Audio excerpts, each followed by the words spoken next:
छत्तीसगढ़ में विधानसभा चुनाव के लिए तारीखों का ऐलान कर दिया गया है। सियासी पार्टियां पूरे दमखम के साथ चुनाव की तैयारियों में जुटी हैं। इसी बीच राज्य के मुख्यमंत्री भूपेश बघेल ने केंद्रीय गृह मंत्री अमित शाह पर निशाना साधा है। उन्होंने कहा कि छत्तीसगढ़ में फूट डालो और राज करो की योजना नहीं चलेगी। रायपुर के स्वामी विवेकानंद एयरपोर्ट पर मीडिया से बातचीत के दौरान उन्होंने कहा कि बीजेपी के पास राज्य में उठाने के लिए कोई मुद्दा नहीं बचा है। 2018 का आरबीआई की रिपोर्ट, जब डबल इंजन की सरकार थी उस समय 40% लोग गरीबी रेखा के नीचे जीवन यापन करते थे। ये डबल इंजन की सरकार थी। आज नीति आयोग इन्होंने बनाया, नीति आयोग को तो इन्होंने बनाया ना, और नीति आयोग की रिपोर्ट ये कहती है कि 40 लाख लोग अब गरीबी रेखा से बाहर आ गए हैं। ये दो ही उदाहरण हैं, ये इन्हीं की सरकार की रिपोर्ट है। इसके बाद और कुछ बताने की जरूरत नहीं है। तो कोई भी आप फेंकेंगे तो बूमरैंग की तरफ खुद को ही मिलेगा। इससे पहले राजनांदगांव में 16 अक्टूबर को एक रैली के दौरान केंद्रीय गृह मंत्री अमित शाह ने अप्रैल में बेमेतरा जिले के बीरनपुर गांव में हुई सांप्रदायिक हिंसा को लेकर भूपेश बघेल सरकार पर हमला बोला था। अमित शाह ने कहा था कि अगर कांग्रेस छत्तीसगढ़ में सत्ता में लौटती है तो वोट बैंक के लिए वो तुष्टीकरण की राजनीति करना जारी रखेगी।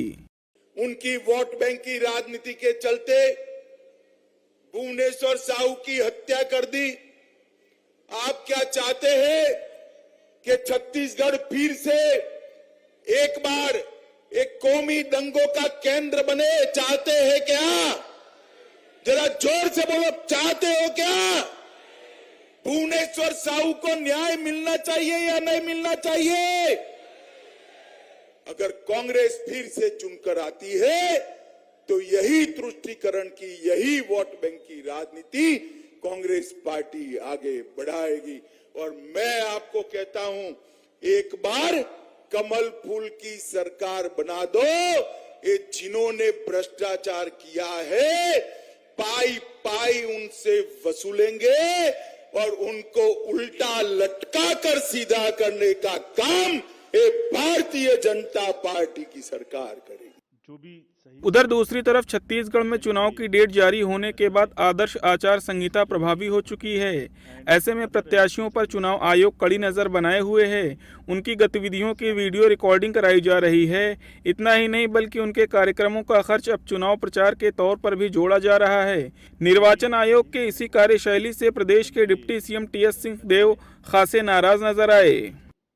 जितनी देर तक सूची रोक लीजिए, क्योंकि चुनाव आयोग की तरफ से जिस तरह से प्रत्याशी जिसके नाम आ रहे हैं उनके पीछे लग के एक एक चीज की रिकॉर्डिंग कर रहे हैं और ये कहा जा रहा है कि आपके खर्चे में जुड़ेगा। जिस दिन से आचार संहिता लगी और उसके बाद जिस दिन से आपका कैंडिडेचर डिक्लेयर हो गया, उस हिसाब से आज रमन सिंह जी अगर अमित शाह जी की मीटिंग में थे तो उसका खर्चा रमन सिंह जी के ऊपर जुड़ना चाहिए। अगर उनके विधानसभा क्षेत्र में था तो कैसे चुनाव लड़ेंगे? बता दें कि छत्तीसगढ़ में चुनाव आयोग ने 2 चरणों 7 नवंबर और 17 नवंबर को वोटिंग कराने का फैसला किया है, जिसको लेकर राज्य के डिप्टी सीएम टीएस सिंहदेव ने सवाल उठाए हैं।